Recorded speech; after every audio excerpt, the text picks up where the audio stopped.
আজকের পরিণীতা কি শুধু আবেগের সংঘর্ষ নাকি সামনে অপেক্ষা করছে রক্তচক্ষু বিপদ? রায়ান কি অবশেষে তার ভালোবাসা প্রকাশ করবে নাকি আবারও সবকিছু থমকে যাবে মৃত্যুর মুখে দাঁড়িয়ে?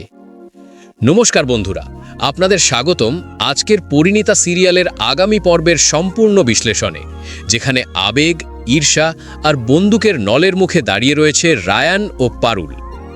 আগামী পর্বে পরিণীতা সিরিয়ালের গল্প ঢুকে পড়তে চলেছে এক গভীর আবেগী সংঘর্ষে।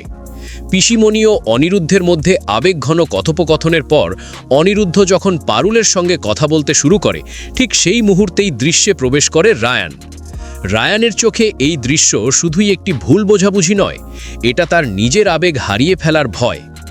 ঈর্ষা আর মানসিক অস্থিরতার বশে রায়ান পারুলের হাত ধরে টেনে সরিয়ে নিয়ে যায়। পারুল বারবার হাত ছাড়তে বললেও রায়ান সেই অনুরোধ উপেক্ষা করে। এই মুহূর্তেই পারুলের চরিত্রে দেখা যায় দৃঢ়তা আর আত্মসম্মান। সে স্পষ্ট প্রশ্ন তোলে, কোন অধিকারে রায়ান তার সঙ্গে এমন আচরণ করছে? ভালোবাসা থাকলেই কি অধিকার তৈরি হয়? এই প্রশ্নের মাধ্যমেই পারুল রায়ানের সামনে ধরে দেয় এক নির্মম আয়না। এই কথাতেই রায়ান ভেঙে পড়ে। এতদিনের চাপা আবেগ, না বলা অনুভূতি, সব কিছু যেন মুখ ফুটে বেরিয়ে আসতে চলেছে। কিন্তু ঠিক তখনই আসে সবচেয়ে ভয়ঙ্কর মোড়। হঠাৎ দৃশ্যে আবির্ভাব ঘটে দুই বন্দুকধারীর। তারা সরাসরি রায়ান ও পারুলের দিকে বন্দুক তাক করে দাঁড়িয়ে থাকে। এই দৃশ্য শুধু শারীরিক বিপদের ইঙ্গিত নয়, এটা এক গভীর আবেগগত বিপর্যয়ের প্রতীক। আবারও থমকে যায় রায়ানের স্বীকারোক্তি। প্রশ্ন থেকে যায়, এই বিপদের মধ্যে কারো কি ক্ষতি হবে, নাকি আবারও অসমাপ্ত থেকে যাবে সেই ভালোবাসার কথা যার জন্য দর্শক এতদিন ধরে অপেক্ষা করছে?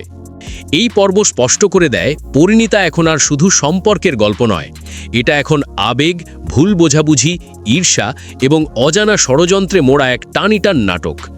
রায়ানের ভালোবাসা প্রকাশের পথ যত দীর্ঘ হচ্ছে, গল্পের আকর্ষণ ততই বাড়ছে বহুগুণ। আপনার কি মনে হয়, রায়ান কি এবার সত্যিটা বলতে পারবে, নাকি বন্দুকের সামনে দাঁড়িয়ে সবকিছু আবার থেমে যাবে? কমেন্টে আপনার মতামত অবশ্যই জানান।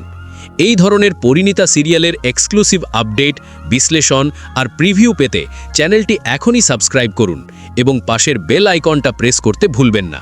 আমি আবার ফিরব নতুন এপিসোড বিশ্লেষণ নিয়ে। ততক্ষণ পর্যন্ত দেখুন পরিণীতা, প্রতিদিন রাত ৮টায় শুধুমাত্র জি বাংলাতে।